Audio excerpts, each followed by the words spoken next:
Hi everyone, welcome back. Thank you so much for watching this video. I hope you all are well. Today I'm going to do girl chat slash talk with you guys. Obviously I asked you all on my Instagram whether you would like me to do this video, and 95% of you said you would love me to do this video. Hence here I am sitting down and gonna talk to you guys. So basically I've given you opportunity to ask me some questions, and I've got it on my phone, and I'm gonna read out some of the questions here. And thank you so much to everybody who voted and sent me, all these questions. There are quite a few. So, and very interesting one as well. Obviously, I've had a look at the questions, but I've not prepared my answers beforehand. I really like to sit in front of camera and speak my heart out. That is what I love to do. So, yeah, let's get into the video. I'm gonna have a look at a few of these questions first. And yeah, the first one says, will you be going back to the same career path or starting something new? I have decided to go back to the same career path because obviously I've done my master's degree in human resources and I've got experience to back that up as well. So I don't think I'm going to start something new career wise.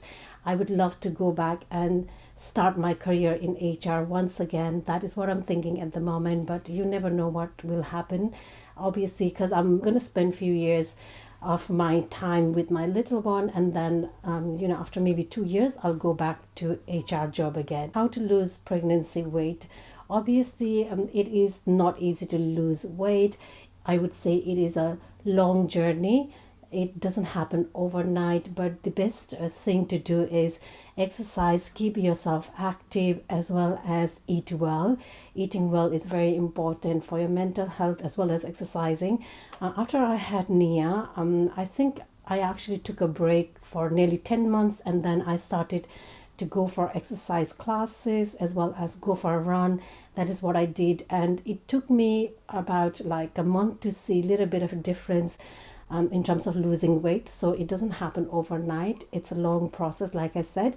And also another thing I want to say is, like, don't worry too much about your body weight and don't put so much pressure on yourself, because you have given birth to incredible human beings. So look after yourself as well as the baby at the moment. I would like to say, like, there's so much pressure for new moms to look good, especially seeing celebrities, bloggers looking great after birth. It does put pressure on us, but I would say enjoy your moment. And also, when you think your body is ready for it, obviously, because your body has gone through a lot during 9 months, I would say when you think is the right time for you, start exercising, keep yourself active, eat well. That is what I can say from my experience. Hey sis, after your marriage, did you ever felt lonely when you're home alone, or just stressed? I actually never felt like stressed or lonely, to be honest. Obviously, my husband used to be in the army, so he used to go away quite a lot, but I really used that time for my advantage. Basically, what I used to do was I used to actually, spend time with my friends and family, as well as do things I really love. I used to miss my hubby when he was away, but I think it was a nice break for both of us. I really appreciated his presence, like how much I valued him. So it's nice when couple have a break and when they go away, because it just gives your relationship a new dimension as well as it renews your relationship. So I really love that. But these days, obviously, he doesn't go away. So yeah, he's always around. But anyway, yeah, if you are feeling lonely, I would say take up a hobby, or do something you really love and you are passionate about. Spend your time with friends and families. Obviously, if your family is not around, spend your time with friends, as well as talk to your partner as well. That will help you a lot. Didi, what's your age and what do you think is the right time to get pregnant? I am in my early 30s, and I don't think there is a right time or right age to get pregnant. It all depends on personal preference, personal opinion. In my 20s, I was busy, building my career, pursuing my education. So, and also, I was really focused on buying house. I really wanted to settle down well before I have a baby. So it really depends on personal preference, like I said earlier. So I don't think there is a specific time. and specific age to get pregnant. Obviously, when you are in your 30s, you have to be a little bit aware as a woman, because our biological clock as a woman is ticking away, so it might get harder to conceive, which I experienced myself, obviously. So I had my first child in my 30s. So yeah, that is what I can say. Baby gender. Obviously, I'm going to do baby gender very soon, like a reveal. I've decided not to do baby shower because half of the time I'm not well. So I've asked my friends and family not to do it, because I think it's quite unfair. I won't be able to eat and I am not physically well most of the time. So I don't really want to spoil like baby shower party for them because of me. So I'm not doing baby shower, but I'll definitely do gender reveal probably in next 2 weeks time. Dee, I would love to hear about your career journey. Also, Dee, was it difficult for you to choose between a career and full-time mom? It wasn't very hard for me to choose between my career or my full-time journey, because full-time mom, sorry, because I actually really wanted to be a full-time mom, to be honest. Let's talk about my career first, and then I'll talk about this being a full-time mom. So basically, what does it say here about, she would love to hear about my career journey. So basically, I started my career after I graduated. Within 3 months, I actually got into job, office administration job. So that is what I did as a first job. I stayed in that job for nearly 4 months, and then I had always dreamed of working in retail banking. So then I moved to retail banking, where I stayed for nearly 3 years. It was an amazing journey. I really learned a great deal about dealing with people, and my communication skills improved a lot, obviously, because I was dealing with people face to face as well. And I actually got to know like people instinct as well. My instinct was like really good that time. While I was working in bank, I would know straight away like which customer is gonna be like difficult one. I'm sorry I have to tell you this, but anyway, during my time in retail banking, I decided to pursue my master's degree. So I went to do that, and while I was doing masters, we had to do a placement, HR placement, and I ended up getting HR placement in London. So I was working there for 3 months, and I had to write dissertation based on my placement. So after I did my dissertation, they actually really liked me and offered me a job as HR administrator. So I started working there in London for nearly 1 year and so, and then I have to leave because it was really taking a long time for me to travel. I think I was traveling for nearly 4 hours a day, which is insane, but I really loved that job. Even today, I feel like that is one of the best job I did in my life. So after that, I moved on and did HR admin coordinator, and then I moved to Germany in 2013, and then I worked for MOD. Basically, I worked for a special investigation branch, which actually deal with a lot of like criminals. So that is what I did. Basically, we used to go to court sometimes as well. It was amazing. That one was really good. I worked as an office admin, so it was an eye-opening. So there will be a lot of like cases we had to deal with, but it was really fun as well. And it was a very different environment working with MOD. So that is my last job that I did. And then after I came here, I fell pregnant, and I decided not to work. Obviously, if I had wanted, I would have given Nia to my parents, because my parents are here with me. So I could have done that, which I know a lot of Nepalese people do that, but I decided not to do it because I wanted to look after Nia and raise her myself. Obviously, my mom and dad are there to help me, but still, I thought I could always go back to work and start my career. But if I miss Nia's first smile, her first step, I think I'll regret that forever. So hence, luckily, we were able to afford me not going to job. So I decided to become full-time mom. So it wasn't very hard for me to be full-time mom, because I really wanted to take a time away from my career, like a career break, and raise my child. And I would always look back very fondly this moment.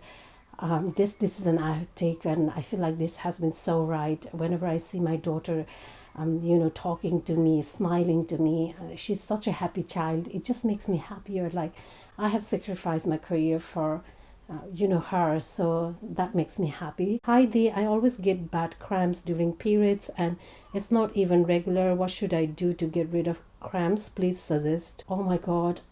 Oh, I you know what, I used to suffer from such a bad period pain. It was terrible. Oh my god, I can't even tell you how bad it was. I had to go and see doctor. Obviously they were not much help. All they were saying to me was like, oh, take painkillers, you'll be fine. It's just normal for young, girls to go through that. So it was really hard for me. And when I used to work, sometimes I had to come back home because I couldn't endure that pain. It was very, very painful. So if it was like really painful and I couldn't endure the pain, then I would take painkillers. Obviously, yeah, if it's getting worse, your periods, then I would say talk to doctor. Also, another thing really helped me was hot water bag. I used to use hot water bag and put it on my tummy. That actually relaxed my tummy muscle, and it actually kind of like make the pain feel a little bit less. Light exercise will help you as well. So that is what I can say on this matter. But if it's getting worse, obviously go and see doctor. Is your husband's second career dentist? Wondering how the transformation happened. Okay, so this one, I never really thought somebody would ask me this, but anyway, so my husband's second career is a dental hygienist. So basically, how this happened was he was actually recruited from Nepal. So he was in Gurkha logistics. He stayed there for nearly 5 years. So when we got married, after a year, he actually left Gurkha regiment. So the reason why he actually left was he kind of like understood very early his career was going nowhere in Nepalese regiment. Obviously, this is going to sound so bad, but I have to be honest. In Nepalese regiment, like my dad used to be in the military as well, like in the army. So even during my dad's time, they used to expect people to, you know, do certain things for people on the upper level, like favoritism, etc. A lot of things. नेपालीमा भन्नु पर्दा अब चाकरी गर्ने, अरूलाई खुसी बनाउने. So my husband is definitely not cut out for that. Neither was my dad, obviously. So yeah, my husband couldn't stay there. So he decided to leave, and he was the first one to leave in his regiment, as far as I know. He got so many backlashes. Oh my god. Even I got quite a few backlashes because he left.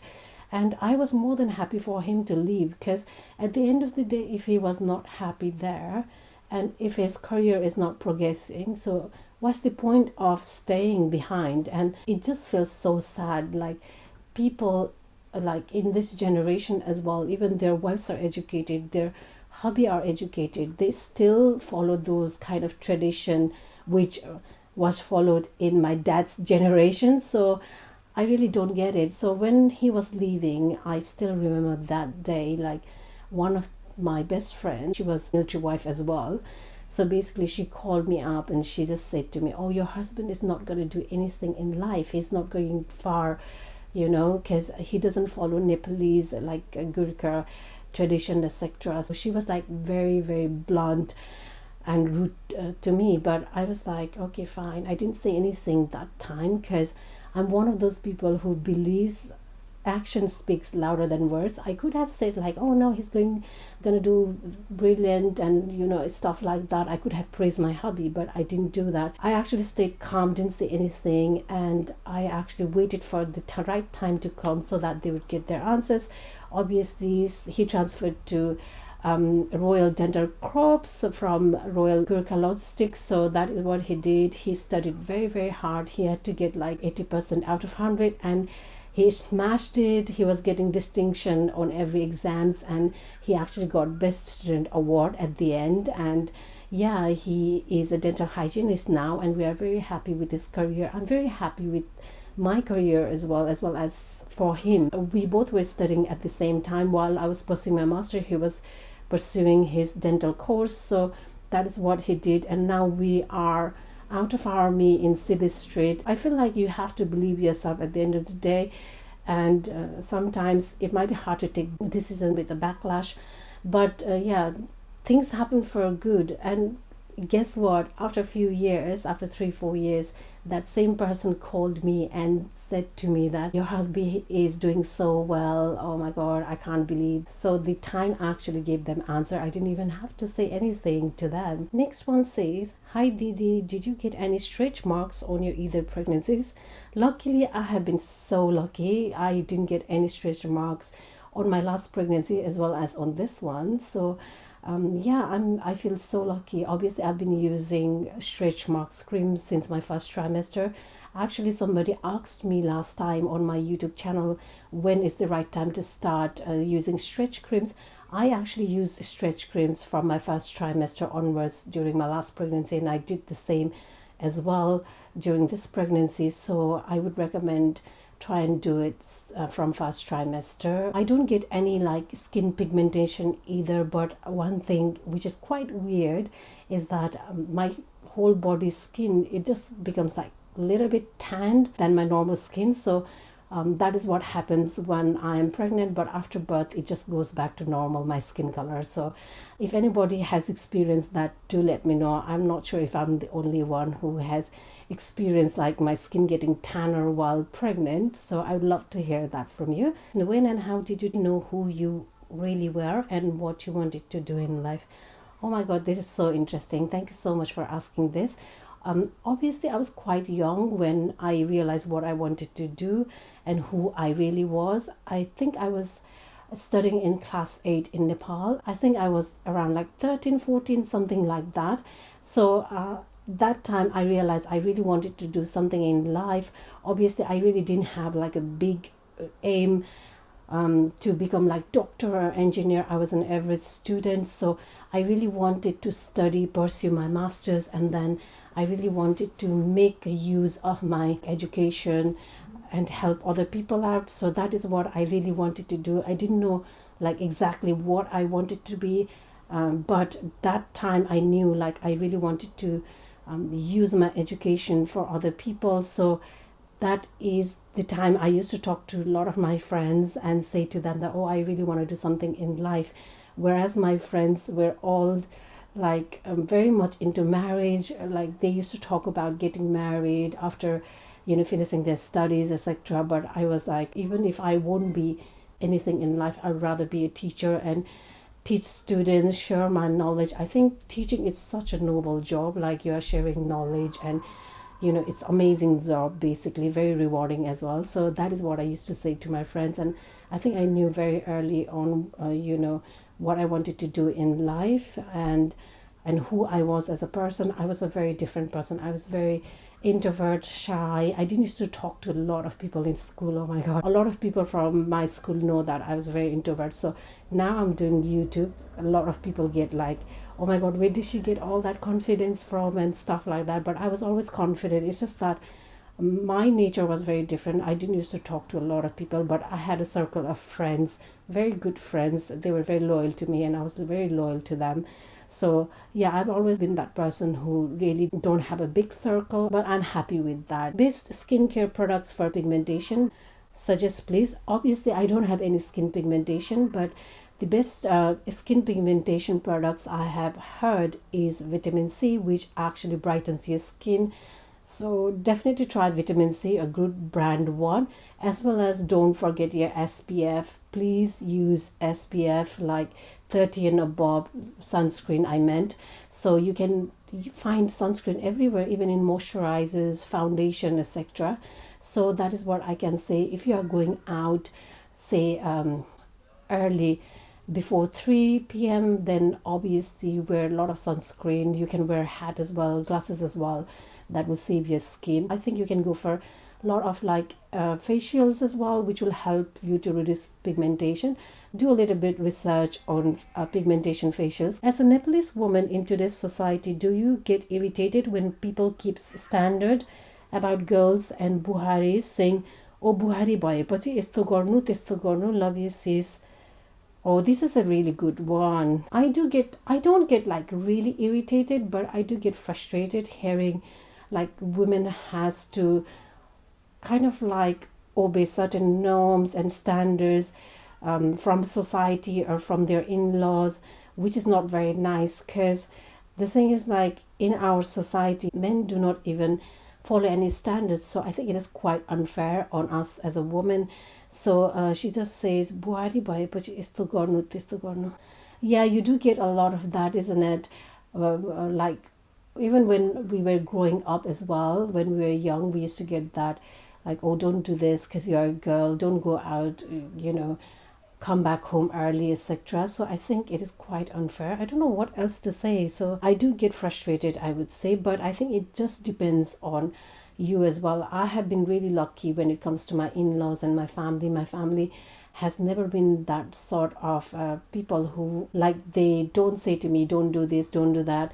Even after marriage, I used to wear normal clothes, like short clothes, and they were fine. So yeah, I've never grew up in that environment, so I don't know how it feels like, but I do have a sympathy towards people who has to, endure that. It must be really terrible for them. But yeah, it is quite frustrating at times, I would say. How did you manage your career as a military wife? Were you already a mom back then? So how I managed my career was, to be honest, we actually didn't move that much. We were very, very lucky because when my hubby left, we were on the same place, and when he got transferred to another regiment, or another, I think it's called regiment, I'm not sure, I've probably got it wrong, but when he transferred and left Gurkha Logistics, we were in the same place. So I stayed there for probably 5-6 years, so it was very easy for me to manage my career. First posting we got was actually in 2013 when we moved to Germany. That time I had to give up my career, and I wasn't really sad about giving my career because I knew, like, if I go to Germany, it would be a very new experience for me. I would get an opportunity to learn a great deal about culture, and also I wanted to go traveling in Europe, which we did. So that is how I manage my career. I've always been a person who is very positive, and I go with flow, basically. So when I was actually leaving for Germany, a lot of people were surprised. Like, my friends in the military were, like, really, really surprised. They were saying to me, "Oh, why are you leaving such a good job, etc." I feel like job is not everything, to be honest. There are other more important things in life than just job. For me, my personal relationship is so much more important than the job that I do. Obviously, I didn't want it to stay away from my hobby for like 3-4 years, so hence I decided to quit my job and go to Germany, travel, experience new life as a military wife. So that was amazing experience. How hard was it to cope with your loneliness when your hubby was on duty and Nia was not born yet? I've always wanted to ask this to a military wife. Thanks in advance, Didi.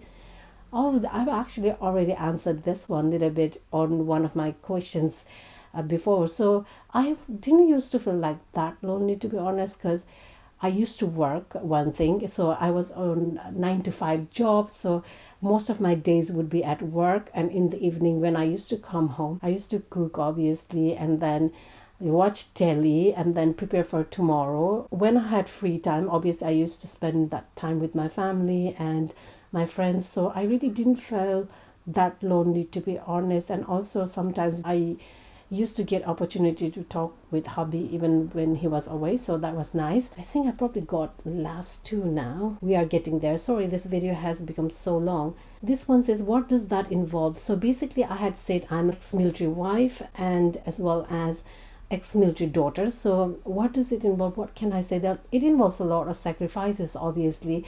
So when my dad was in the army, obviously things were very different during that time. We were in Nepal, so my dad would come and visit us once a year. So there was a lot of sacrifice from my dad's side as well as from our side, and we used to write letters to each other, obviously. So that's what we used to do, and we stayed with our dad in Hong Kong and then in Brunei for a couple of years. Apart from that, we didn't get much time to stay with my dad, and we actually didn't know like what sort of person our dad was, because we really didn't get to spend that much time. But after he retired, we got lots of time, and it was really nice after his retirement. So when it comes to being a military wife, again, it's like more of sacrificing a lot of things, because your husband is always going away. It depends on which regiment they are, obviously. So yeah, most of the time that is what they do. Sometimes they go on operation for nearly 6 months, which is a long time. I am where I am because of, you know, my dad's military background. Because he was in the army, we were able to have a good life, good education. So that is why I'm really grateful that he had a career in army, as well as my hubby had a career in army. This one is the last one, finally. So Heidi, this is my question for you. Not sure if it's gonna be like fit in your goal category. So I've never spoken about it a lot, but I really suffer a lot living with my in-laws.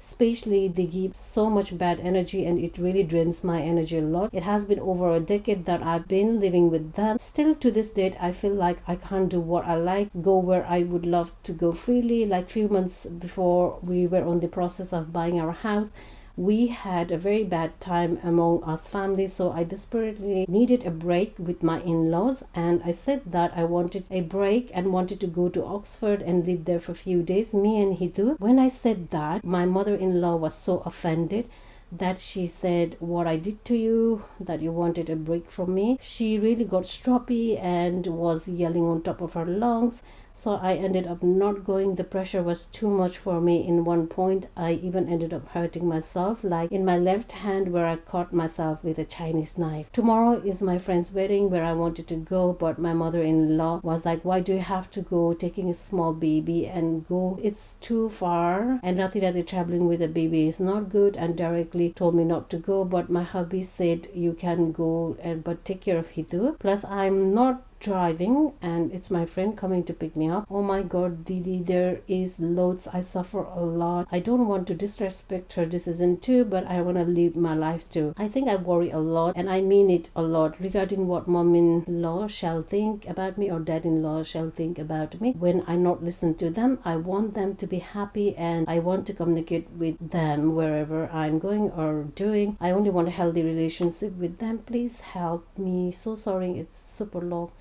Oh my god, I wasn't expecting this from Sunuk. Obviously, I wanted to keep it her name like confidential, but obviously because she has mentioned Hitu, so I just thought I'll name her anyway, because if you follow her then you would know it's Sunuk. So I feel so sorry for her. Oh my god, Boini, I feel so bad.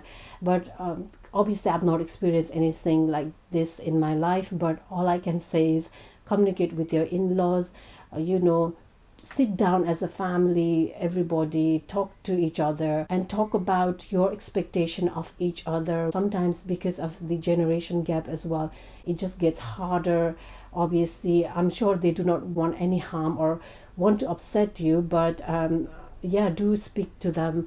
I don't know what else to say, to be honest, because personally I've never experienced that. I'm not sure if it is good enough for you, this advice, but I would say, yeah, do communicate with them. And also, if you are really struggling, there is a help out there. Maybe use like a counseling. They would be able to help you out, talk about, you know, things, and yeah, go for counseling. Maybe that will help you. Also, another thing I want to say, because you have mentioned like you have cut yourself, I would say, you know, don't do that again. Please don't do that, because you know, nothing is worth taking your life or hurting yourself. That is self-harm, and if it gets worse, then you might actually end up hurting yourself every time you are upset or every time you are stressed. There is nothing you cannot resolve without talking to each other. I'm sure you'll be able to resolve it. Yeah, that is what I can say. And thank you so much to everybody for watching. I hope you enjoyed this girl talk / chat. Yeah, I'll see you on my next one, and take care. Bye.